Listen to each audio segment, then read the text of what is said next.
My name is Chelsea Holmes. I am a prison matchmaker and I live in Panama City, Florida. I started years ago working for a wrongful convictions group and writing inmates that were incarcerated, and it blossomed into a business. I'm trying to see my baby, Bryce is my soulmate. I feel like I hit the jackpot with this guy. I'm a prison matchmaker. Tell me about your career path and what got you specifically into prison matchmaking. So it really just stemmed from writing inmates, and where they would ask me, hey, can you find, my cellie, find him a pen pal? And I would post them on social media. Once I posted some of these guys on social media, they would have thousands of women writing them. So they go from no pen pals to like 1,000. And I thought, okay, well, there might be something to this. So I continued to post new people every day, and it blossomed into a prison matchmaking business. Was this a surprise to you that so many people wanted to date people in the prison system? Yes and no. No, because I myself, have a thing for bad boys that are incarcerated. So I kind of knew where most of them were coming from. But really, when the business took off was during COVID, because so many people were stuck at home with nothing to do, wanting to find that connection with someone. So they're on TikTok all day long scrolling. They come across my page and they see thousands of eligible bachelors looking for love. Okay, so I want to get into the specifics of the business. What is your business called? It's called Prison Love and Friendship. Where do you find your clients? And then where do you find your pool of prisoners who you wind up setting up with your clients? I have contacts at a lot of the prisons, throughout the US. Okay. And I'm known in a lot of the prisons as the prison matchmaker. Hey, you need help finding a pen pal or a girlfriend, call Chelsea. Do you roughly know how many clients you have at the moment? On the outside, there's about 20. On the inside, I have thousands. I have, upwards of 5,000 or 6,000 men and women incarcerated. You'd think that the person on the outside would pay for it, but the inmate pays for it. And forgive my ignorance here. How does an inmate who lives in a prison, how do they have money? How do they have access to bank accounts and wiring you money and whatnot? So most of them work in prison. They have jobs, whether it be in the kitchen or, maybe they do work on the yard, or they work in the visiting room. So most of them do have money, and the ones that don't have their families to support them. So I get a lot of family payments. It's a very unorthodox approach to love, because people who are incarcerated, they don't have traditional access to a phone, or you can't necessarily go on dates that you would in a traditional relationship. Why specifically prison inmates? With the prison inmates, their schedule and they work around yours. So my day with a prison relationship would be an email from them in the morning. Hey, how you're doing? I hope you have a great day. And then maybe an afternoon email and a night email. Once or twice a week, you have video dates where you spend 30 minutes to an hour, like this, video chatting with them and getting to know them and being silly, and maybe you're eating fancy and you show them what you made. When you start out this way, even on the outside, a long distance relationship, you're building that mental connection first with the person, right? You're not jumping into something physical right off the bat. It's all mental. Now, don't get me wrong. It's hard. It can be hard when you want that person physically, but then, you go to go visit them, and that way spend time with them in person. It's on a state by state basis. Each state's different. Most of them use a system where you can communicate face to face with the person through video chat, but it's all through the prison system. So everything is seen, every picture is seen, every video visit's seen. So you still have to be, conscious to what you're putting out there. With your organization, you make the rules. And I'm curious, where do you draw the lines when it comes to someone's criminal history or past? I go by no crimes against women or kids, period. So you can't have any shady stuff against a woman or a kid and be on my site.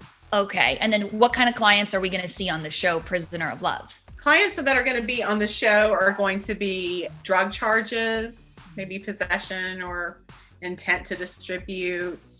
There might be some small robbery charges as well. What is your track record? I mean, do you have marriages? Do you have babies on the books? I do have marriages on the books. No babies yet. Okay. How many marriages? I actually have been asked by 2 different couples to marry them this fall. So I think that's pretty sweet. I think I'm going to do it. Do you have any ground rules for your club? Is there anything where it's like, if I see this, you're automatically out? If the guy jumps in there, the guy being the one in prison, jumps in there and he's like, I love you within a few weeks, or seems to be just way more into the relationship than you are, that's a red flag. The biggest red flag is when they ask for money. And it happens.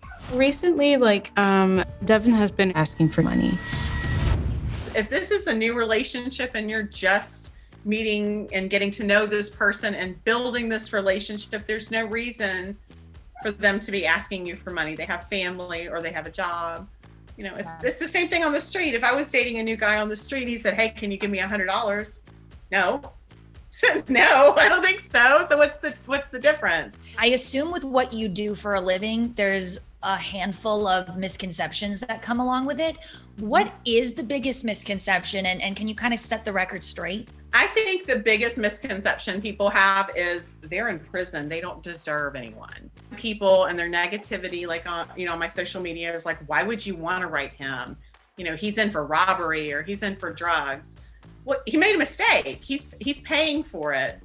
Right now, everyone deserves love. I'm hoping that with the show, this is going to open a lot of eyes for a lot of people, and maybe they'll think differently about prison relationships, and they'll also be willing to, maybe give that person that's fresh out of prison a chance. I can't wait to snuggle. I want to be in love. I need to be in love. I'm really excited to see you as a part of Discovery Plus's new show, Prisoner of Love. Yes. What was it about this opportunity that you were like, I want to put my personal life out there for the world to see?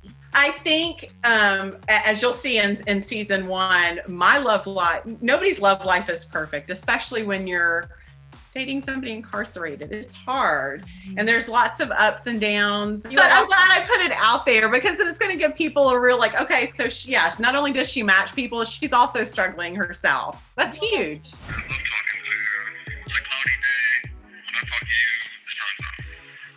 Oh, I'm like the sunshine. Michael is a guy that I was dating in season 1. He was in for armed robbery. Michael came to me to be posted for Pen Pals. So I posted him, and then he kept calling me even after he was already posted, messaging me and sending me emails all the time. And I was going through a breakup already. And so it works. The conversations with him, everything flowed together. And I was like, wait a minute, am I trying to match myself with him, or am I trying to match others with him? Because he's really good looking. You're like, I want this one for me. Yes, and I'm completely attracted to this man. How do you nurture that relationship when you can't go to the movies together as a couple, or go to dinner together as a couple? We would have date night. So there's all sorts of creative, fun things. We watch the same movie at the same time. You just have to find ways to make it special. And where do you two stand today? You have to watch it and find out. What is the one Prisoner of Love moment that fans watching cannot miss? There might be a wedding. Wow. That's all I'm going to say. I'm just waiting for him to walk out the doors. I know you're a really proud mom. How old are your kids? What do they think of what you do for a living? My kids are 13 and 22. So you'll actually see my son. He is best friends with one of the kids that I matched, Bray. So he's on season 1 as well. And he's supportive in me.